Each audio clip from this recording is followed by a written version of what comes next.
Assalamualaikum warahmatullahi wabarakatuh. Sebelumnya perkenalkan, nama saya Bagus Kurniawan dari Prodi Perbankan Syariah dengan NIM 222100272. Jadi di sini saya akan melanjutkan materi tentang wakaf. Pertama, pengertian wakaf. Istilah wakaf berasal dari bahasa Arab al-wakaf. Kata wakaf adalah bentuk maskor kata dasar dari kalimat wakofa, yaitu wakofan.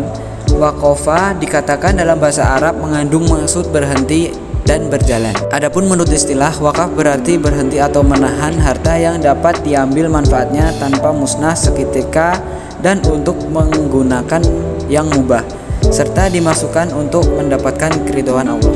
Adapun menurut mazhab Hanafi, wakaf yaitu menahan benda wakif orang yang berwakaf dan menyedekahkannya untuk kebaikan. Dua, definisi wakaf menurut mazhab Maliki adalah menjadikan manfaat harta wakif baik berupa sewa atau hasilnya untuk diberikan kepada yang berhak secara berjangka waktu sesuai kehendak wakif. Tiga, definisi wakaf menurut mazhab Syafi'i adalah menahan harta yang dapat diambil manfaatnya dengan tetap utuh barang dan barang tersebut hilang kepemilikannya dari wakif. Dan yang terakhir, definisi wakaf yang dikemukakan mazhab Hambali yaitu menahan secara mutlak kebebasan pemilik harta dalam menjalankan hartanya yang bermanfaat dengan tetap utuhnya harta dan memutuskan seluruh hak penugasan terhadap harta. Yang kedua, bentuk dan macam wakaf.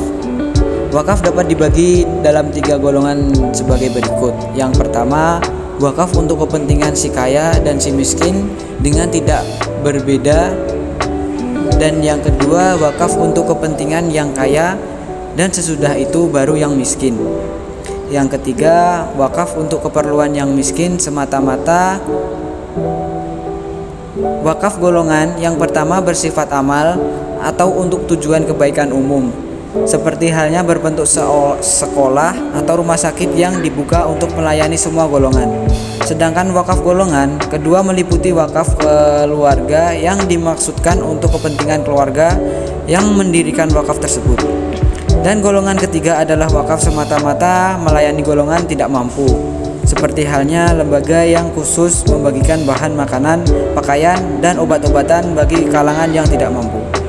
Selain pembagian wakaf menjadi 3 golongan tersebut, klasifikasi wakaf lainnya adalah wakaf ahli atau yang disebut dengan wakaf keluarga atau wakaf khusus, dan wakaf kadhi atau yang disebut wakaf umum. Dan yang ketiga ialah syarat dan rukun wakaf. Dalam perspektif fikih Islam, untuk adanya wakaf harus terpenuhi rukun atau unsur wakaf meliputi 4 hal. Yang pertama, orang yang berwakaf sebagai subjek wakaf atau wakfir. Yang kedua, benda yang diwakafkan sebagai objek wakaf atau mauqfur bih. Yang ketiga, mauquf alaihi atau tujuan wakaf. Yang keempat, penerima wakaf atau nazir wakaf. Dan yang terakhir, akad atau lafaz atau pernyataan penyerahan wakaf dari tangan wakif kepada orang atau ke tempat ia berwakaf. Unsur pertama wakaf, adanya orang yang mewakafkan hartanya harus memenuhi syarat-syarat sebagai berikut. Disyaratkan orang yang berhak berbuat kebaikan walaupun bukan muslim dengan kehendaknya sendiri, bukan karena paksaan. Subjek wakaf harus juga mereka yang berakal, tidak gila dan bodoh, keadaannya tidak mubazir atau pemboros, dan haruslah sudah balik. Yang keempat adalah macam benda yang diwakafkan. Wakaf adalah menahan suatu benda dan memanfaatkannya hasilnya. Benda wakaf harus bertahan lama, tidak cepat rusak ataupun habis sekali pakai. Yang pertama, benda tak bergerak, semisal tanah, sawah, dan bangunan. Yang kedua, benda bergerak seperti mobil, sepeda motor, binatang ternak maupun benda lainnya. Baik, sampailah kita pada kesimpulan. Kesimpulannya ialah setelah diuraikan secara keseluruhan melalui pengkajian Al-Quran, hadis, serta memperhatikan pendapat para mazhab dan mempelajari Undang-Undang Nomor 41 Tahun 2004 tentang wakaf, maka dapat diambil kesimpulan yang berkenan dengan wakaf dengan wasiat.